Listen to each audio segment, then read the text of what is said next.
A glória a Deus. Abra sua Bíblia comigo, por favor, em Êxodo capítulo 3. Capítulo 3 de Êxodo. Deus colocou algo no meu coração para compartilhar com você. Êxodo capítulo 3. Nós vamos ler do verso 1 em diante. Eu estou enxergando direito? É minha família que está ali? É, né? Minha irmã, minha sobrinha e meu cunhado estão ali, a Márcia, o Fábio, a Júlia. Cadê o Júnior? Não veio, não? Ai, Júnior, vou ter que buscar esse menino, oh, Jesus. Vamos lá? Vamos ler a Bíblia. Como você está, mas com reverência ao texto bíblico, Êxodo capítulo 3 diz o seguinte. Moisés pastoreava o rebanho do seu sogro Jetro, que era sacerdote de Midian. Um dia, levou o rebanho para o outro lado do deserto e chegou a Horebe, o monte de Deus. Ali o anjo do Senhor lhe apareceu numa chama de fogo que saía do meio de uma sarça. Moisés viu que, embora a sarça estivesse em chamas, não era consumida pelo fogo. Que impressionante, pensou, né? Por que a sarça não queima? Eu vou ver isso de perto. O Senhor viu que ele se aproximava para observar. E então, do meio da sarça, Deus chamou Moisés.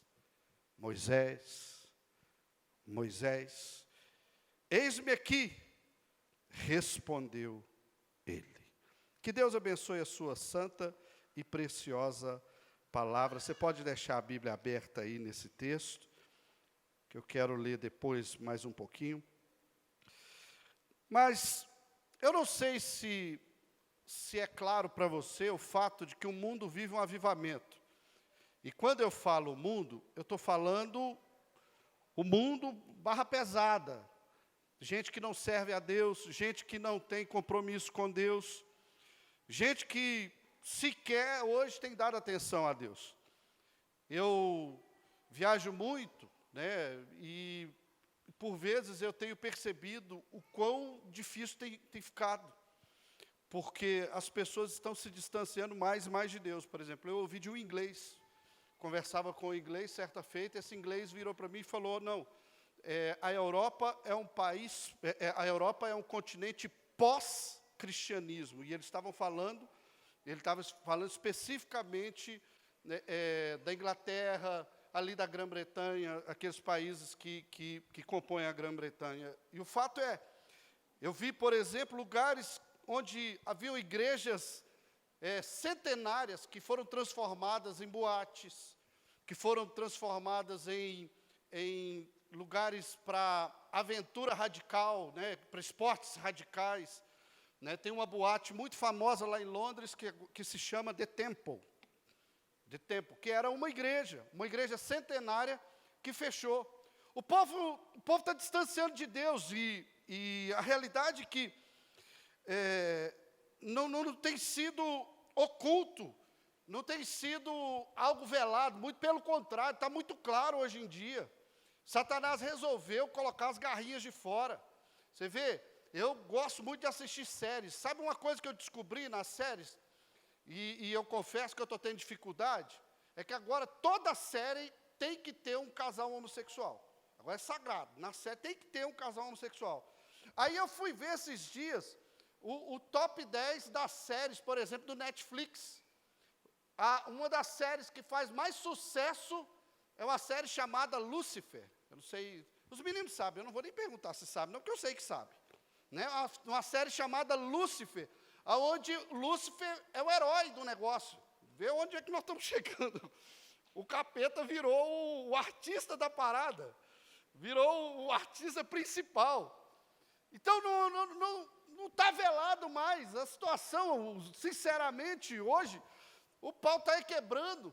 Igrejas que eu vi, que eu passei, que nós já tivemos a oportunidade de participar de cultos maravilhosos, estão vivendo hoje dias difíceis. E falando especificamente para a juventude, eu que trabalhei cerca de 17 anos com a juventude lá da Getsemane, eu estou assustado, porque, sinceramente, coisas que a gente achava que não ia acontecer, que a gente não ia ver, nós estamos vendo hoje, vendo fácil. Há poucos dias, por exemplo, nós tivemos uma jovem lá em BH, nossa chegada conhecida, que cometeu suicídio, que tentou contra o próprio corpo e acabou tendo sucesso. Isso fora os que eu já tirei, por exemplo, de dentro da igreja, mas morrendo. Teve um dia que a menina foi para a igreja para poder tomar uns remédios dentro da igreja, tomou uma cartela de comprimidos para se matar dentro da igreja. Esse é o nível que o mundo está vivendo hoje. As pessoas estão vindo e indo numa facilidade muito grande. As amizades não são valorizadas como eram antigamente. Hoje tudo o aferidor de felicidade virou o Instagram, virou o Facebook da pessoa. Se a pessoa recebe vários likes, ela é uma pessoa querida. Se ela não recebe, ela não é querida, ela é abandonada. E tem gente que tenta contra a sua própria vida pelo simples fato de que não é popular, por exemplo, na mídia social. É isso que nós estamos vivendo. Eu posso pintar esse quadro para você aqui, e eu tenho certeza que você vai se assustar, como Abacuque, quando estava orando, ele dizendo o seguinte: Senhor, eu ouvi a tua palavra e me sinto alarmado. É exatamente esse o sentimento que eu tenho hoje. Eu estou alarmado porque o mundo está vivendo um avivamento para o mal. Ao passo que muitos podiam estar vivendo um avivamento para a glória de Deus. Então eu queria falar sobre isso nessa noite. Eu queria falar sobre avivamento, o resgate de uma vida medíocre. Eu peguei esse texto exatamente para você entender isso. Nesse texto, Moisés estava como num dia comum, né? A gente, a nível de estudo, a gente divide a vida de Moisés em 3 períodos de 40 anos. Nos primeiros 40 anos, ele esteve no Egito, foi criado no Egito, na barra da saia da filha do faraó, e vivendo tudo o que um rei egípcio viveu. Então ele foi criado nos rigores da cultura egípcia. Ele cometeu um assassinato e fugiu com medo do peso que viria sobre a vida dele. Então começa o segundo período de 40 anos da vida dele. E ele então, nesses 40 anos, estava no deserto, conheceu o seu sogro, conheceu a sua família, casou, constituiu família, e agora ele estava vivendo um dia normal, um dia como outro qualquer. Diz a Bíblia que ele pastoreava o rebanho do sogro dele, como ele fazia de costume, cuidando ainda do rebanho de outro. Mas o texto diz que ele foi pastorear e ele chegou até Horebe. E chegando ali, ele teve uma experiência diferente. A Bíblia diz que ele viu uma sarça que pegava fogo, mas não se consumia. Não era difícil, por exemplo, naquele ambiente inóspito, desértico, não era difícil uma sarça, uma árvore pequena, entrar em combustão por conta do calor, por conta da baixíssima umidade do deserto. E vocês brasileiros conhecem bem isso, sabem o que eu estou falando. Esses dias atrás eu vi a notícia que o clima aqui estava como clima de deserto, por causa da umidade. Então, estou falando novidade para vocês. Aí, o fato é que ele costumeiramente ele via a sarça arder, ele via árvores queimando, só que essa era diferente, porque queimava, porque o fogo estava nela, e a Bíblia diz que ela não se consumia. Isso chamou a atenção dele, ele chegou para perto para ver quando Deus então o chamou. Aqui está o detalhe. Viver uma vida medíocre é o mesmo que viver uma vida na média. Apesar de ser uma palavra forte, medíocre é a qualidade de quem está na média. É a qualidade de quem aceitou tudo, quem aceita tudo com normalidade e está bem com isso. Viver uma vida na média é viver uma vida medíocre. E o avivamento, ele vem exatamente para tirar a gente dessa zona de conforto. O avivamento, ele vem exatamente para tirar a gente desse marasmo que a vida pode proporcionar. Tem gente aqui que eu sei que é gente boa, é gente que já teve ministério, ou que tem ministério, mas quem sabe se acostumou com o normal da vida. Quem sabe se acostumou, por exemplo, na escola, a passar só com a nota necessária para passar. Quem sabe se acostumou de vir à igreja todo dia, normalmente tudo bonitinho. Você tem a roupinha de vir na igreja, você tem um lugarzinho que você senta, você tem até uma vida cristã bonita. O detalhe é que Deus quer chamar a gente, o desafio de Deus para nós é para irmos além disso, é para ir além de uma vida normal, é para ir além de uma vida na média, e me perdoe a expressão, é para ir além de uma vida medíocre.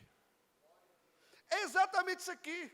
Deus foi lá em Moisés. Agora, entenda comigo aqui, o que deve nos motivar ao avivamento, a viver um renovo de Deus, o que deve motivar a gente a viver algo diferente em Deus? Primeiro lugar, o reconhecimento da frieza, ou o reconhecimento da normalidade. Vamos falar sério? Aqui não tem bobo, todo mundo sabe o que está vivendo, e os meninos de hoje em dia mais espertos do que nunca. Por exemplo, minha filha Beatriz, com 2 aninhos de idade, a Beatriz já pegava meu celular, ou já pegava o meu iPad, e com aquele dedinho mais gostoso que ela tem, ela já buscava o vídeo que ela queria, ela ficava passando o dedinho. Com 2 anos de idade, a gente já comia terra. E a grande maioria aqui também. Olha os meninos tanto que estão avançados hoje em dia. Os meninos já nascem com o telefone na mão. Os meninos já nascem pedindo comida no iFood. Os meninos já nascem já postando na rede social. O negócio louco. O menino já nasce com o celular na mão. Então é diferente. Aqui não tem bobo mais. Não tem. O mais, pode ter gente assim, mais, como é que eu vou dizer? É mais sossegado, talvez. Mas bobo não tem. Todo mundo aqui sabe o que está vivendo. Todo mundo sabe os desafios do dia a dia. E eu sei que se você for uma pessoa normal, você tem desafios normais também. Todo mundo que tem batalhado na vida financeira, batalhado na vida familiar, batalhado na vida profissional. Isso é normal de todo mundo. Agora, o fato é que muita gente está fechando os olhos para algo que é importante. Se tem um negócio que a sociologia está dizendo que essa é a geração que menos procurou Deus em toda a história. Você sabia disso? Uma pesquisa feita por um sociólogo, ele disse isso, que essa é a geração que menos busca Deus em toda a história. Nem no período das trevas houve tanta gente se distanciando e não se preocupando com Deus como essa geração tem vivido. Então o que acontece? O fato é que a gente tem que reconhecer algumas coisas, porque você é inteligente para isso. Você sabe o que você está vivendo, e você sabe se vai aguentar ficar vivendo isso, ou se vai aceitar uma depressão do inferno vir na sua vida, igual tem acontecido com um monte de gente. Um monte de menino bonito, tem tudo na vida, mas é depressivo, porque tem um buraco no coração do homem que não tem jeito. Dinheiro não consegue preencher, bens não conseguem preencher, namoros, noitadas, vida, balada, nada consegue preencher o vazio que tem no coração humano, porque ele é do tamanho de Deus. E se relacionar com Deus é algo extremamente importante, porque gera equilíbrio emocional na pessoa. Isso já é provado, gente. É provado. Então, é claro, eu não quero tirar aqui os méritos da medicina, muito pelo contrário, eu sei que a medicina trabalha e tudo. Eu sei que tem questões que têm a ver com a questão, que tem a ver com a química no cérebro da pessoa. Eu sei tudo isso, eu estudo exatamente para poder te falar. Só que o detalhe é que a nossa vida pode ser melhorada pela presença de Deus. O que tem que motivar o nosso avivamento? É reconhecer isso. É reconhecer que a gente pode buscar mais a Deus do que a gente tem buscado. A gente está buscando tanto dinheiro, a gente está buscando tanto as satisfações pessoais, esquecendo daquilo que realmente vai fazer diferença no futuro. O que vai fazer diferença no futuro é a nossa vida com Deus. É o quanto de Deus nós temos para poder compartilhar. Eu vejo isso hoje na vida dos meus filhos. Eu vejo, por exemplo, minha filha lá, vivendo um sonho. Natália, minha filha mais velha, ela vive um sonho. Vive bem, muito bem assistida, muito bem cuidada. Aí um dia eu estava falando com ela, ô Natália, glória a Deus, né, tudo isso que Deus tem feito. Ela falou, pai, eu sei de uma coisa, eu sei que hoje eu sou resultado da oração do Senhor. Porque por muitas vezes eu vi o senhor ajoelhado lá na sala, na madrugada, o senhor não me via, mas eu via o senhor. E ela então foi comentando comigo as coisas que eu falava com Deus. Então, o fato é que hoje, a minha família tem sido abençoada, tem colhido muito, porque um dia alguém decidiu viver algo diferente com Deus. O fato é, quando a gente vive, a gente pode expressar, a gente pode emanar Deus através da nossa vida, a gente pode liberar a bênção de Deus sobre aqueles que estão conosco, mas precisa reconhecer, tem que reconhecer que não dá para ficar do jeito que está, tem que reconhecer que está na hora da gente melhorar. Segunda coisa que deve motivar o avivamento na nossa vida é o desejo pela mudança. Será que a gente vai continuar aceitando viver as mesmas coisas que a gente tem vivido, do mesmo jeitinho, sempre os mesmos problemas, sempre as mesmas questões? Eu lembro uma vez que uma querida entrou na igreja, eu era aqui de Brasília ainda, eu congregava numa igreja lá no Núcleo Bandeirante. E um dia essa menina entrou lá na igreja e ficou possessa. Ficou possessa, o demônio sambou com ela ali. Então os obreiros chegaram, cuidaram dela, expulsaram o demônio e tudo bem. No outro culto ela apareceu de novo, porque ela aceitou a Cristo. E aí ela veio, ela continuou endemoniada. E foi assim, durante muitos cultos. E um dia alguém foi atrás dela para saber o que acontecia. Ela era uma garota de programa, e a única coisa que ela podia fazer para sustentar a filha pequena que ela tinha era vender o corpo. Então ela não tinha outro jeito. Ela tinha que aceitar viver uma vida muito à margem daquilo que Deus estava permitindo, que Deus queria que ela vivesse, melhor dizendo, porque ela precisava sustentar a própria casa. Até o dia que a igreja conseguiu dar um suporte para ela, tiramos ela da prostituição, e aquela menina se tornou uma obreira no culto, hoje está florescendo para a glória de Deus. O detalhe está aí. Tem hora que a gente tem que decidir pela mudança. Eu sei que tem coisa que leva a gente a isso. E, escute algo. Mudança é um negócio muito sério. Por quê? Porque o ser humano tem a tendência de não mudar. Isso já está impregnado em nós, no nosso DNA. O ser humano não gosta de mudança. O ser humano ele é resistente à mudança, porque quando ele consegue definir o seu status, quando ele consegue definir, por exemplo, a sua subsistência, o cérebro milita contra o sujeito no quesito mudança, porque ele quer permanecer ali, é garantir a manutenção da vida. Só que a gente não pode aceitar uma vida sem mudanças. Tem coisa que a gente precisa mudar. Tem coisa que a gente precisa aceitar o desafio de mudar. E está aqui, olha, o que tem que motivar o avivamento na nossa vida é o desejo pela mudança.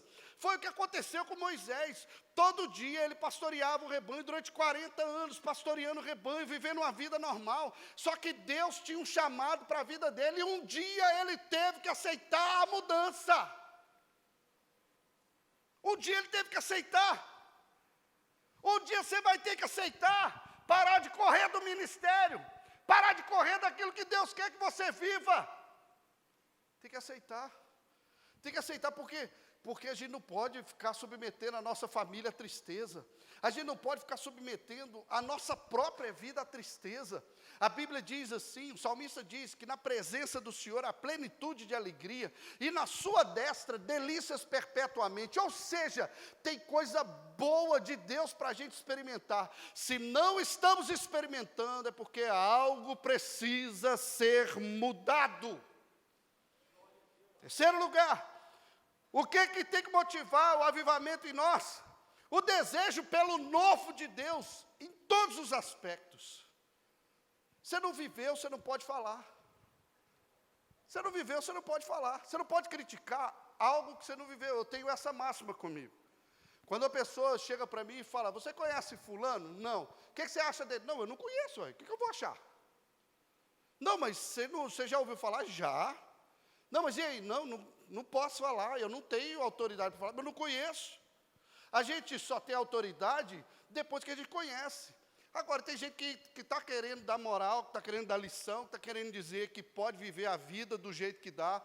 São aqueles que são pastoreados pelo YouTube, são aqueles que são pastoreados pelo Netflix, são aqueles que são pastoreados pelos influencers, mas não viveu nada disso. E está criticando algo que não viveu. Deus me trouxe aqui nessa noite para te dizer que está na hora de você desejar viver algo novo. Desejar viver algo novo na sua família. Você está olhando para alguém plenamente realizado na família. Você está olhando para uma pessoa saudável no casamento, abençoado. Estou te falando aqui. Um tempo desse atrás eu virei para a Bela e falei, ô Bela, eu acho que eu vou morrer. Aí a Bela virou para mim e falou, que papo ruim é esse? Que história é essa? Aí eu falei, é porque minha vida está boa demais. Aí eu fico meio preocupado. Quando a esmola é muito, o santo desconfia.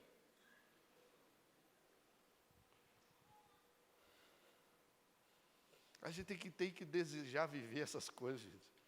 Tem que desejar viver um negócio diferente. Não é possível que a nossa vida vai se resumir a trabalhar igual um doido, juntar dinheiro, e daí a pouco vem uma enfermidade e leva o dinheiro todo. Será que a nossa vida vai se resumir a isso aqui?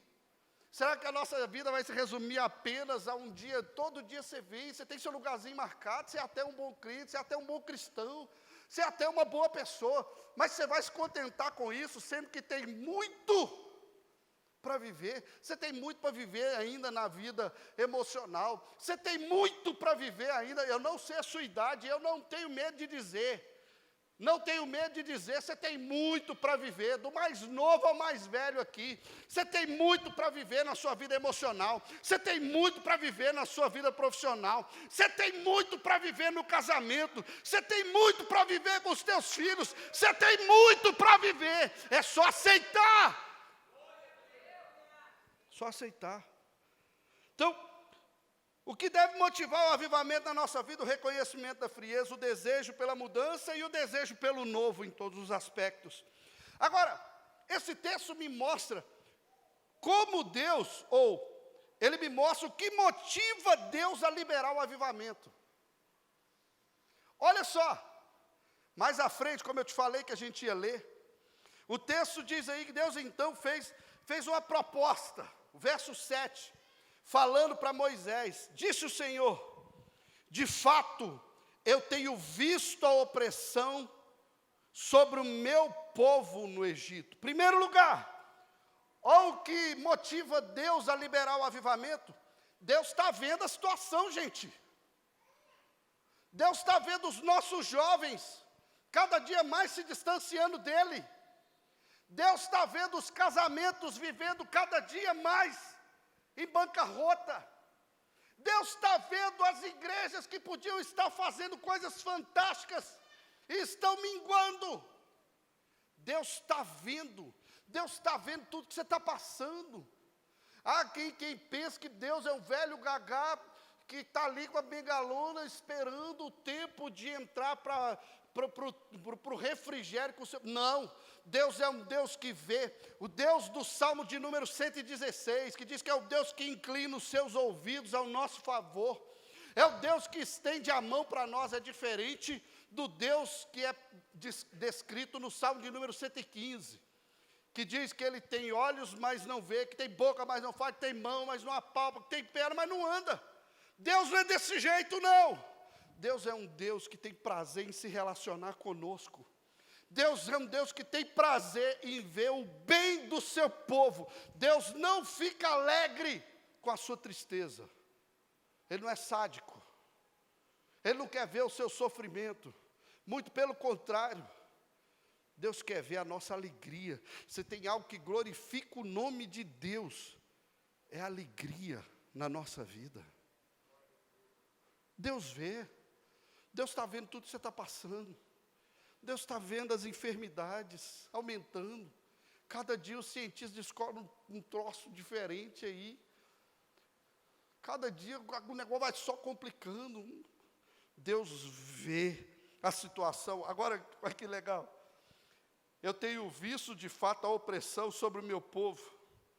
E tenho escutado o seu clamor. Sabe por que Deus tem o desejo de liberar o avivamento? Porque tem gente pedindo. Porque tem gente clamando. Porque tem gente orando. Escuta. A gente vê Getsemane, por exemplo. Vou citar a minha casa. Getsemane hoje é uma igreja realmente abençoada. Deus faz uns negócios ali que é diferente. Aí tem quem diga assim, não, mas também tem um pastor Jorge, que é um homem tão usado por Deus, sim. Mas esses dias atrás, Deus me fez lembrar o segredo da Getsemane. O segredo da Getsemane se encontra na quinta-feira. Toda quinta-feira, desde que eu mudei para Belo Horizonte, porque eu fiquei hospedado na igreja, eu vi.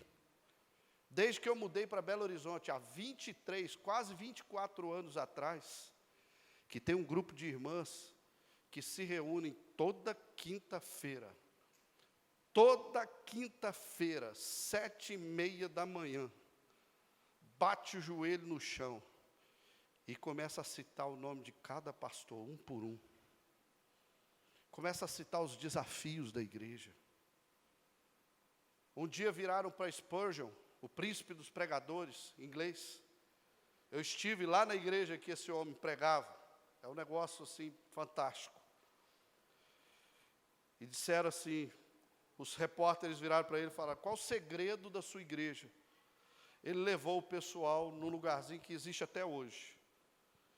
Tem a plataforma onde ele pregava, e embaixo tinha uma salinha de oração. O que move a mão de Deus não é a beleza da igreja, gente. E desculpa se eu vou te falar isso, o que move o coração de Deus não é a sua beleza. Não é a minha beleza. Se fosse, eu estava roubado. Não é. O que move Deus é a oração. Só que aqueles irmãos, quem sabe, nem são nominados. Quem sabe a igreja nem sabe o nome de todos eles. Eu confesso a você que eu não sei o nome de todas as irmãs da oração, eu sei o nome das líderes. Mas não precisa saber, porque no céu elas já são famosas, porque estão orando. Se Deus tem desejo de liberar avivamento, é porque tem gente orando pelo avivamento, não é só lá na China, não. Não é só lá nos Estados Unidos o reavivamento, não. Deus tem gente aqui, tem os que não se dobraram a Baal, que estão aqui no Brasil orando e pedindo a Deus avivamento na Getsemane, pedindo avivamento na igreja de Deus, pedindo avivamento em Brasília, pedindo avivamento em Belo Horizonte, em Minas Gerais. No mundo tem gente orando, e Deus responde a oração. Que mais motivo? O coração de Deus, o desejo de Deus para liberar o avivamento, o texto continua. Ele diz aí, eu tenho visto a opressão, eu tenho escutado o seu clamor por causa dos seus feitores, e eu sei o quanto eles estão sofrendo. Ou seja, Deus sabe que a gente precisa de mudança. Gente, quando eu falo a gente, eu estou falando de mim aqui.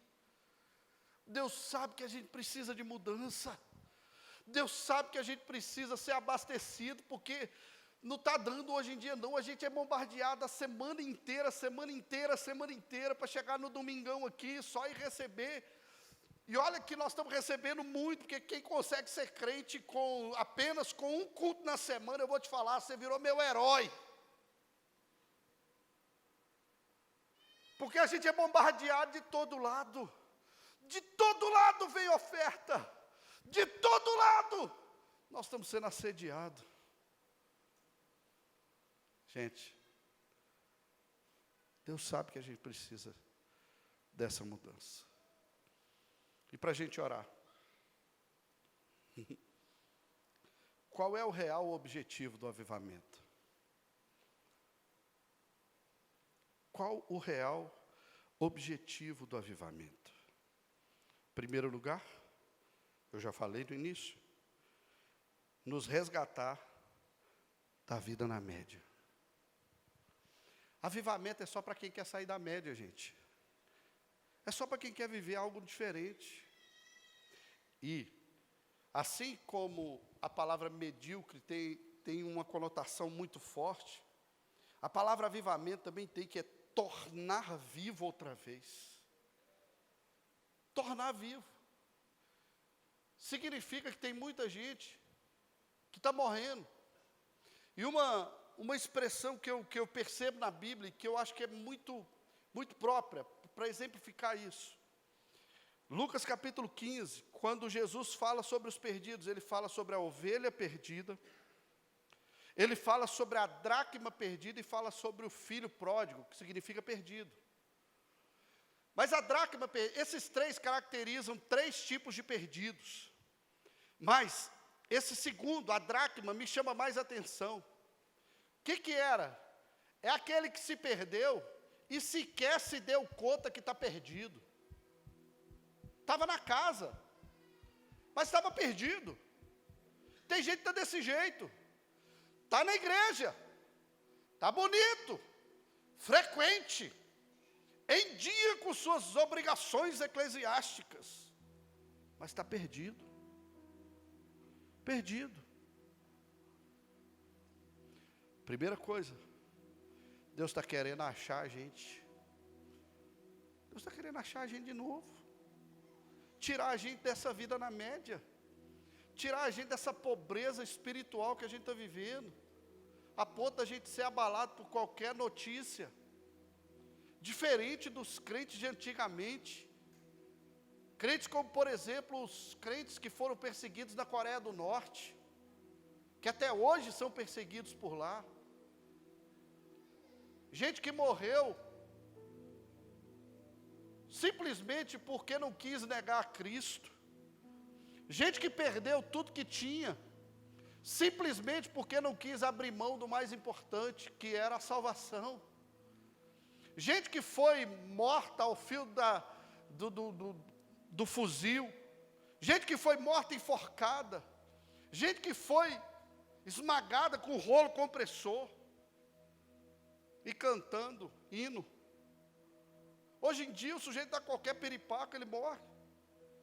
Qualquer piripaca, ele pronto, acabou a vida para ele. Deus está querendo fortalecer a nossa vida para os desafios, porque tem muita coisa ainda para acontecer. Tem muita coisa para acontecer nessa igreja. Tem muita coisa para acontecer no ministério de vocês. Muita coisa. Eu brincava com o pastor Gerson, a hora que a gente falou no telefone, eu falei: ei, pastor, tem muito caldo ainda para poder sair desse ministério. Tem muita coisa para acontecer. Tem muita coisa para acontecer, pastor Silvio. Tem muita coisa para acontecer na nossa vida. Agora, qual que é o meu papel? Qual que é o seu papel? É nos prepararmos para isso. É aceitar que Deus quer tirar a gente da média. Eu sei que você ora, mas Deus está falando, vamos orar mais. Eu sei que você vai na igreja, mas vamos mais. Eu sei que você busca a Deus, mas vamos fazer mais. Sai da vida medíocre e começa a viver avivamento com Deus. Segundo lugar, o real motivo do avivamento: resgatar gente preciosa para Deus. O que mais me chama a atenção nesse texto não era só o fato de Deus ter ido buscar Moisés. Escute, ele buscou Moisés. Aquela sarça era a desculpa de Deus para chamar a atenção de um homem que há 40 anos não ouvia ele falar. Que há 40 anos já tinha desistido de tudo. Já tinha entregue os pontos. A minha vida acabou, porque 80 anos de idade alguém ia fazer mais alguma coisa. Mas olha que coisa louca. Com 80 anos de idade, começou o terceiro período mais frutífero da vida de Moisés. O que eu quero dizer com isso? Que não importa o dia que Deus quiser mudar a história, Ele vai mudar. Com 5 anos, com 10 anos, com 30 anos, com 50 anos, com 70 anos, com 80 anos. O que Deus tem para fazer, Ele não depende da idade, Ele não depende da classe social, Ele não depende de nada, Ele simplesmente faz. Simples assim. Simples assim. Era um dia como outro qualquer. E Deus mudou a história desse homem poderoso. Hoje é um dia qualquer, gente. Um dia normal. Um dia que está caindo uma garoazinha lá fora para refrescar. Mas pode ser hoje o dia que Deus vai te pegar no laço, sabe por quê? Porque avivamento é para isso, é para resgatar gente preciosa, é para dizer que você é precioso. Deus moveu tudo aquilo, porque quis resgatar Moisés. Segundo, porque quis resgatar o povo dele. Pode olhar no texto, ele chamou Moisés, foi para isso. Ele falou, olha, eu vi a opressão do meu povo, eu ouvi o clamor, e agora eu estou te enviando, para ser um instrumento de libertação na vida desse povo. Avivamento é para isso, é para você sair daqui hoje cheio de Deus, porque tem gente que está precisando ouvir de você, tem gente que está precisando ouvir da sua boca, tem gente que está precisando ouvir o testemunho da sua vida, tem gente que está precisando viver aquilo que você está lutando para viver, tem gente que está precisando simplesmente conhecer, o teu privilégio de conhecer quem você já conhece. Terceiro lugar, real motivo do avivamento, para gerar relacionamento. Escuta, avivamento é para gerar relacionamento, gente, com Deus. Não é para você ficar barulhando. Foi tomado pelo Espírito, começa a gritar na igreja. Não critique quem faz isso, estou só citando, tá? Por favor. Não é quem pula, eu já vi uns negócios diferentes. Eu já vi na igreja um cara com a unção do ventilador, você já viu?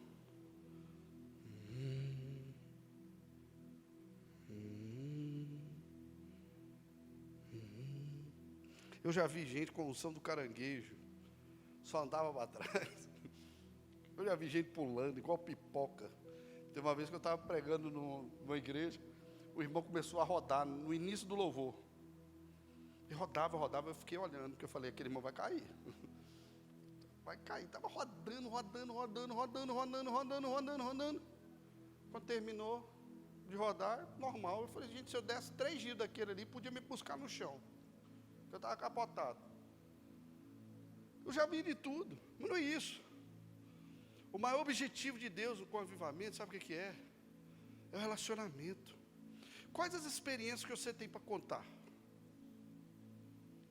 Quais? Eu tenho. Eu podia contar para você aqui pelo menos uma dezena de experiências. Deixa eu contar, por exemplo, um dia que eu cheguei para ministrar numa igreja, eu levei um amigo comigo. Um amigo que hoje mora em Anápolis. E esse amigo cantava muito bonito, canta muito bem, muito bonito. E eu levei ele comigo. Aí antes de eu pregar, eu pedi esse irmão, eu falei, ô Dudu, canta uma canção aqui para Jesus. E ele então foi cantar, pastor. Foi cantar uma canção, pegou um violão e começou a cantar. Jerusalém. Eu não vou nem arriscar aí nesse tom, não. Pode continuar aí, fica tranquilo, fica de boa. Jerusalém, cantai, ó Santa Grei.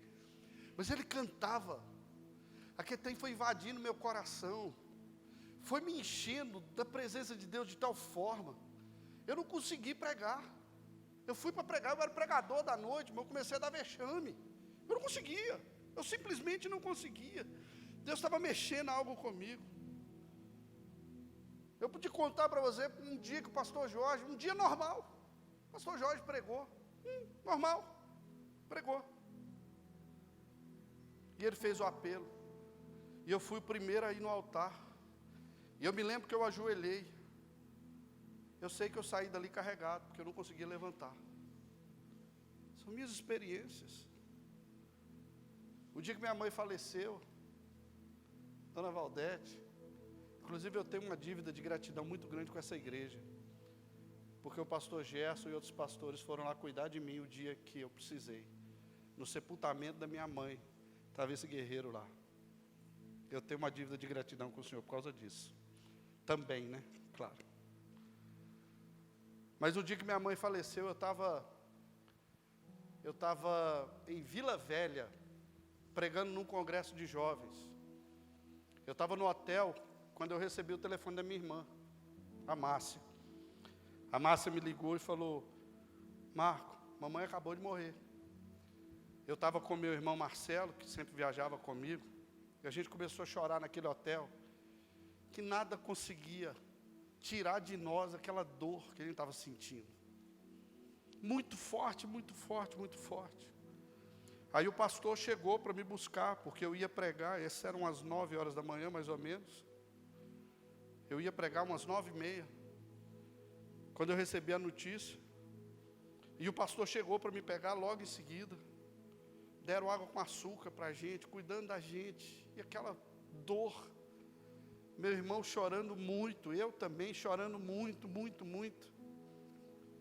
Aí eu fui, o pastor virou para mim e falou: se você quiser, eu te boto no avião agora e te mando para Brasília, para você cuidar da sua mãe. Eu falei: não, minha mãe ainda não está em Brasília. Eu vim aqui para pregar e o Espírito Santo falou isso comigo. Eu falei: eu vou pregar. Eu vim aqui. Depois que eu pregar, o Senhor pode me mandar para onde você quiser. Mas eu vim para pregar e eu vou pregar. Naquele dia, eu não sei o que eu preguei, gente. Eu não lembro. Mas eu preguei como se nada tivesse acontecido, porque eu achei que eu não tinha o direito de transferir aquela dor que era minha para aqueles meninos que estavam ali esperando para ouvir algo de Deus através da minha vida. E eu pedi ao Espírito Santo força. Deus me deu força. Me deu força, eu consegui pregar. Quando eu acabei de pregar, o Espírito Santo falou comigo. Falou: hoje eu estou mudando o seu ministério. Hoje eu estou mudando a sua vida. Daquele dia em diante, meu ministério nunca mais foi o mesmo. Experiências como, vou contar mais uma só e a gente vai orar. Eu fui, pastor Jorge, nós assumimos uma congregação perto lá da Getsemane, de um pastor que abriu e não quis mais continuar. E aí, ele foi lá e entregou a igreja para o pastor Jorge. Aí o pastor Jorge falou assim: vamos assumir a igreja e nós vamos fazer um culto todos os dias. E eu fiquei encarregado de dirigir um culto toda quinta-feira lá. E eu comecei a dirigir esse culto de boa, primeira quinta-feira. Deu umas 40 pessoas, o ministério de louvor era grandão, era um coralzão, então enchia bem. Então, umas 40 pessoas, mais o ministério de louvor, a igreja estava top. Mais os diáconos. Segundo culto, vieram só 10 pessoas. Mas o ministério de louvor estava grandão ainda. Então, top, bora. Os diáconos lá. Terceiro culto, vieram 5 pessoas. Mas o ministério de louvor estava firme. O coralzão estava lá firme. Eu falei: então vamos embora. Estava lá 5 diáconos. Eu falei: é ruim que eu não vou afinar não, vamos embora para frente. E fizemos o culto. Próximo culto, quinta-feira seguinte. Pouco antes do culto, o irmão do louvor me ligou e falou: pastor Marquinhos, deu um problema, o coral não vai poder ir hoje não. Aí eu falei: tá bom, eu dou meu jeito lá. Cheguei na igreja, abrimos a porta, foi só uma diaconisa. Estava eu e a diaconisa. Aí a diaconisa olhou para mim assim e falou: pastor Marquinhos, eu estou vendo que não vai acontecer muita coisa aqui mesmo. O senhor me libera para eu poder chegar mais cedo, fazer jantar para o meu bem em casa? Eu falei: tá, irmã, pode ir, eu vou ficar aqui mais um pouquinho, vou desligar e vou embora. E assim foi. E aí eu fui fechar a igreja. Quando eu fui fechar a porta da igreja, o Espírito Santo falou comigo, falou: você faz culto é para os outros? Eu falei: lá vem, né? Eu falei: não, senhor, o senhor sabe que eu faço culto é para o senhor. Ele então falou comigo: faz um culto para mim. Eu liguei o teclado, botei no volume mais alto, botei no talo, peguei o microfone, botei no volume mais alto e comecei a cantar, só eu e o teclado. Cantei música de guerra, cantei música de celebração, cantei música de adoração, preguei, chorei, fiz apelo, aceitei o apelo. É sério, gente. Eu tenho uma confusão. Quem passava na rua assim, falava, é doido de pedra. E eu estava nem aí. A presença de Deus foi tão forte aquele dia, eu chorava. Eu pregando para mim mesmo, e chorando para mim mesmo. Uma confusão, não tenta fazer eu explicar não, porque eu não vou conseguir. Simplesmente, aquele dia foi o culto que eu dediquei para Jesus. Experiência. Quais as experiências que você tem tido com Deus? Quais os relacionamentos que você tem? Qual o relacionamento, o nível de relacionamento que você tem gerado com Deus? Eu quero encerrar usando essa secretária aqui para poder te apresentar você. Esse aqui sou eu, você. Como assim, pastor Marquinhos? Vou te explicar. Isso é uma garrafa, claro. Estou fazendo propaganda, não queria, mas, enfim, uma garrafa de Sprite. Podia ser de Coca-Cola, podia ser de Schweppes, podia ser de outra coisa, de Fanta, Fanta laranja, Fanta goiaba, Fanta limão. Mas essa garrafa foi criada com um propósito. Essa garrafa foi criada para abrigar um líquido. No caso, a Sprite. Se não tiver Sprite, é treta, não é? Se você chegar, por exemplo, no supermercado e você encontrar essa garrafa pela metade, você chama o Procon na hora. Né? Você briga, porque está pela metade. Essa garrafa pela metade, ela não cumpre o propósito dela. Essa garrafa só cumpre o propósito dela quando ela está cheia. Quando ela está cheia daquilo que ela foi criada para abrigar. Esse aqui é o detalhe. Eu e você somos como essa garrafa. Nós fomos criados com um propósito. Eu e você fomos criados com o propósito de glorificar o nome de Jesus. Eu e você fomos criados com o propósito de propagar o nome dele nessa terra.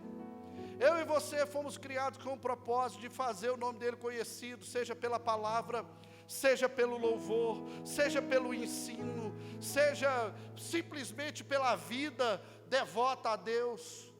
Eu e você, se a gente estiver cheio do Espírito Santo, nós estamos cumprindo o propósito de Deus. Agora, se a gente estiver vazio, a gente não serve para nada, a não ser para ser chutado pelas circunstâncias. Se a gente estiver só pela metade, também a gente não vai servir para nada. Nós só vamos servir para alguma coisa quando a gente tiver. Você nasceu para ser cheio de Deus. Você foi criado para ser cheio de Deus. Agora, tem um detalhezinho aqui que muda tudo. A tampa. Para ser cheio, você precisa tirar a tampa. Essa garrafa só pode ser cheia se ela estiver sem tampa. Depois que ela é cheia, ela então é protegida pela tampa. Mas o diabo está querendo que você seja uma garrafa assim, vazia, com tampa e de preferência muito bem lacrada. Só que, para ser cheio nessa noite, você precisa tirar a tampa. O que é a tampa, pastor Marquinhos? A tampa pode ser um dos meus pré-conceitos. A tampa pode ser a minha decepção com pessoas. A tampa pode ser minha decepção com a igreja. A tampa pode ser minha decepção com um amigo.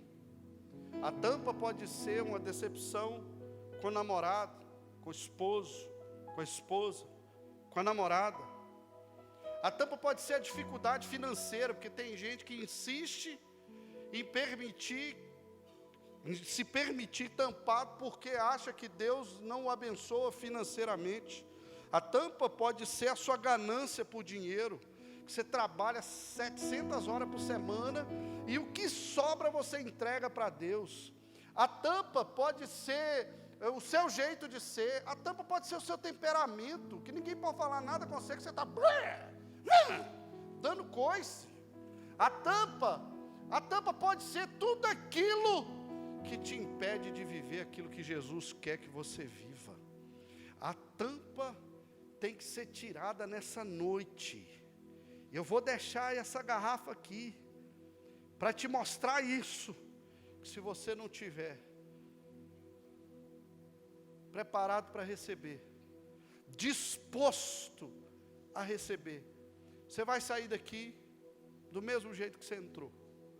Agora, se você disser, não, pastor Marquinhos, eu estou tirando, eu quero ser cheio da glória, eu quero ter experiências para contar, eu quero ter experiências na minha escola, eu quero ter experiências na minha igreja, eu quero ter experiência com a minha família, eu quero ter experiência onde quer que eu vá, eu quero ser cheio de Deus.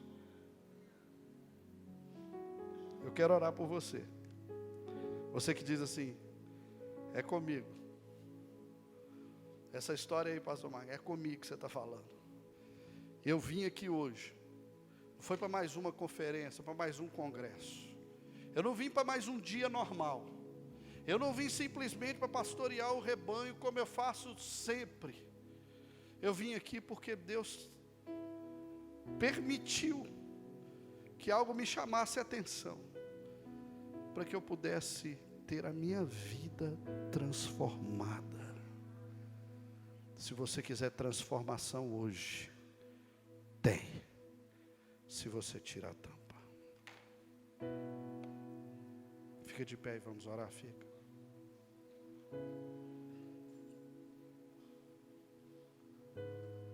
Ah, Espírito Santo, cadê o louvor? Vem cá, Xana, me ajuda aqui, por favor. Você vai fechar os seus olhos e você vai perguntar para Deus: será que a tampa é o namorado? Será que a tampa é a namorada? Porque você era crente para valer antes de começar a namorar. Depois que começou a namorar, virou uma ingresia. Você era abençoado, firme, podia contar com você para tudo. Mas hoje já não é mais assim. Pede a Jesus, fala: Jesus, eu quero nessa noite que essa tampa seja retirada, porque eu entendi que eu fui criado para abrigar algo precioso. Eu fui criado para ser cheio de Deus. Vazio de Deus nós não vamos prestar para nada. Vazio de Deus nós não vamos servir para nada, a não ser chutado pelas circunstâncias. Vazio de Deus a gente não vai servir para nada, a não ser ficar depressivo, com pensamento suicida, pensamento de autoextermínio. Vazio de Deus a gente vai ficar colecionando dores, mágoas, tristezas. Mas quando a gente está cheio de Deus, não tem lugar para outra coisa, a não ser a presença dEle. A não ser a presença dEle. Pede o Espírito Santo nessa noite, fala: Espírito Santo, enche a minha vida. Espírito Santo, enche o meu coração. Eu decidi nessa noite que eu quero viver algo diferente. Eu decidi nessa noite que eu quero ser uma pessoa diferente. Eu decidi nessa noite que eu quero a Tua glória. Eu decidi nessa noite que eu não quero viver uma vida na média. Eu decidi nessa noite que eu quero ser cheio, cheio, cheio da Tua presença. Aleluia.